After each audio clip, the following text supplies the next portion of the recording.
سیلاب سے متاثرہ علاقوں میں زمینی رابطہ بحال نہ ہو سکا، مکانات منہدم ہونے کے بعد متاثرین اپنے ہی گھروں میں کھلے آسمان تلے بیٹھنے پر مجبور ہے۔ مویشیوں کا چارہ نہ ہونے کے باعث شدید مشکلات کا سامنا ہے۔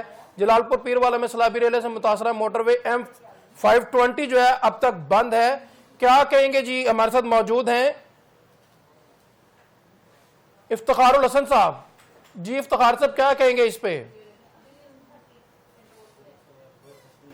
کا بدترین سیلاب جو ہے وہ اس دفعہ آیا ہے اور سب سے زیادہ اس نے ٹارگٹ کیا ہے وہ تحصیل جلال پور علی پور کو کیا ہے۔ تو ظاہر ہے گورنمنٹ نے ان لوگوں کو ریسکیو کر کے باہر اپنے جو کیمپس بنائے تھے آرمی کیمپس، وہاں ان کا قیام تھا۔ اب جیسے کہ پانی کم ہو گیا ہے، پانی وہاں سے ختم ہو گیا ہے، تو ظاہر ہے وہاں پر بھی کہیں پہ پانی کھڑا ہے اور کہیں پہ جوڑ بنے ہوئے ہیں، کہیں پہ گندگی ہے، تو اس کو ابھی مزید وقت لگے گا۔ لیکن لوگ جو ہیں وہ کیمپوں کی بجائے اپنے آبائی علاقوں میں جانا جو ہے اس کو پسند کرتے ہیں، اس لیے وہ اپنے علاقوں کو روانہ ہو گئے ہیں۔ تو حکومت کا تو یہ ہے کہ حکومت نے فوری طور پر سروے جو ٹیمیں ہیں سروے کر رہی ہیں، اس کے بعد وزیر اعلیٰ پنجاب کا جس طرح احکامات ہیں کہ جیسے سروے مکمل ہوگا وہ خود آ کے اپنے ہاتھوں سے وہ چیک دیں گی۔ اور اس دفعہ جو سروے کمیٹی بنائی گئی ہے اس میں ریونیو ڈپارٹمنٹ کے لوگ موجود ہیں، ہیلتھ ڈپارٹمنٹ کے ہیں، لائف اسٹاک کے ہیں، اور اسی طرح پاک فوج کو بھی شامل کیا گیا تاکہ کوئی سروے غلط نہ ہو سکے۔ تو پنجاب حکومت جو ہے وہ لوگوں کا نقصان پورا کرنے کے لیے پرعزم ہے اور سروے کر رہے ہیں۔ جیسے آپ نے بات کی کہ شاہراہیں اور خاص طور پر جو M5 موٹر وے یہ بھی گزشتہ 3 ہفتوں سے بند پڑی ہے، تو اس حوالے سے بتایا جا رہا ہے کہ ابھی اس کو 1.5 سے 2 ماہ مزید لگیں گے، کیونکہ سیلاب نے بہت زیادہ اس کو ڈیمیج کیا ہے۔ تو اس کی مرمت ہوتے ہوئے 1.5 سے 2 ماہ مزید لگ جائیں گے۔ 1.5 سے 2 ماہ M5 بند رہے گی، ملتان سے بھاولپور جا کے پھر آپ کو موٹر وے پہ چڑھنا پڑے گا۔ اور یہ جو جلال پور والی جو ہے موٹر وے اس کو بند ہے، جب تک کہ مکمل نہیں ہوتی تب تک اس کو عام ٹریفک کے لیے نہیں کھولا جائے گا۔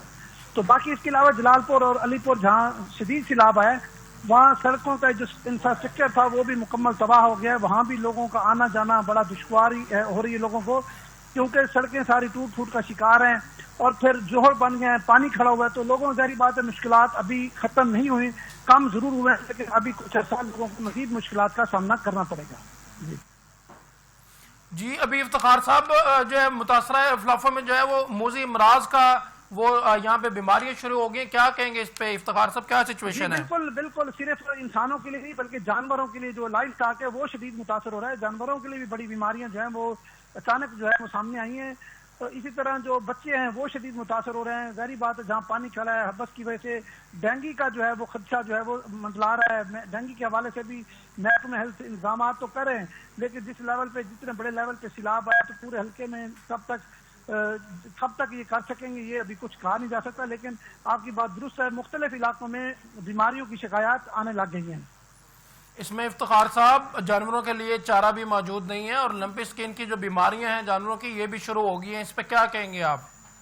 جی بالکل، اس پہ پنجاب حکومت کی جانب سے جو لائف سٹاک ڈپارٹمنٹ ہے وہ ایفیشینٹ تو ہے ایکٹیو ہے اس وقت، لیکن بڑے پیمانے پر لائف سٹاک جو ہے وہ ڈیمیج ہوا ہے۔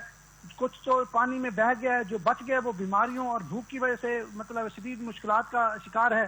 چارے کی جس طرح آپ نے بات کی، چارے کی شدید قلت ہے، دور دراز سے چارہ لانا پڑتا ہے اور بڑا مہنگا جو ہے چارہ وہ دیا جا رہا ہے۔ حکومت کی جانب سے چارہ دیا جا رہا ہے لیکن وہ ناکافی ہے، کیونکہ اتنے بڑے پیمانے پہ لوگوں کو چارہ مہیا کرنا حکومت کے بس کی بات بھی نہیں ہے۔ تو وہاں لوگوں نے چارے کی قیمتیں بھی آسمان پر پہنچا دی ہیں، چارہ خریدنا بھی بڑا مشکل ہو گیا جو متاثرین سیلاب ہیں۔ تو اس کا پھر اب کیا حکمت عملی تیار کی گئی ہے گورنمنٹ کی جانب سے؟ ڈیفینیٹلی یہ جانور تو لاسٹ ان کا وسیلہ ہے، لاسٹ آمدن کا ذرائع ہے، جو کوئی لوگ جو ہے دودھ فروخت کر کے بھی گزارا کرتے ہیں۔ جی بالکل آپ کی بات درست ہے، جیسے میں نے آپ سے پہلے کہا جو سروے ٹیم بنائی ہے اس میں لائف سٹاک کے بندے کو بھی شامل کیا گیا ہر تحصیل میں، ہر یونین کونسل میں۔ تو لائف سٹاک کا جو نقصان ہوا ہے وہ بھی حکومت دے گی۔ جو چارے کی آپ نے بات کی ہے، چارہ اس وقت شدید مشکلات ہے حکومت کو بھی اور وہاں کے لوگوں کو بھی، کیونکہ دور دراز سے لا کے دینا پڑتا ہے، مہنگا بہت ہو گیا، جس کی وجہ سے ضلعی انتظامیہ بھی چارہ پورا نہیں کر پا رہی، اور جو لوگ ہیں جن کا لائف سٹاک ہے، جن کے جانور ہیں وہ شدید پریشان ہیں، کیونکہ ان کے جانور ان سے بھی زیادہ اہمیت رکھتے ہیں، وہ اپنے جانوروں سے بہت پیار کرتے ہیں، تو وہ اس حوالے سے شدید پریشان ہے۔ اب آگے افتخار حسن صاحب کس طرح سے امدادی پیکج دیا جا رہا ہے؟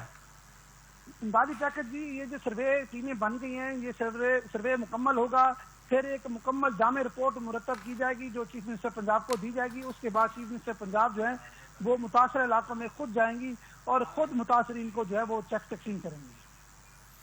افتخار صاحب، اب جو ہے لوگوں کے کتنے تقریباً جانور وہاں پہ ان کی ڈیتھ ہو چکی ہے، اور سب سے پہلے کائنڈلی مجھے یہ بتائیے گا کہ وہاں پہ اموات کس حد تک پہنچ گئی ہیں، کیا نمبرز ہیں اس کے؟ دیکھیں ابھی اموات کا بھی کچھ صحیح ایگزیکٹ فگر دینا قبل از وقت ہوگا، کیونکہ اس حوالے سے سروے ہو رہا ہے کہ کتنے لوگ کہاں پہ جن لوگوں کی ڈیتھ ہوئی ہے وہ رپورٹ آ رہی ہے.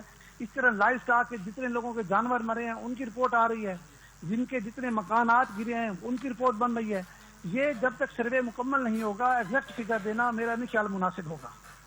افتخار صاحب، سروے کا کیا طریقہ کار آپ کے سامنے آیا ہے؟ جو وہاں کے لوگ ہیں وہ تو اس ٹائم شکوہ کر رہے ہیں کہ جو سیاسی اثر و رسوخ ہے اس کو بڑا افیکٹ کر رہا ہے.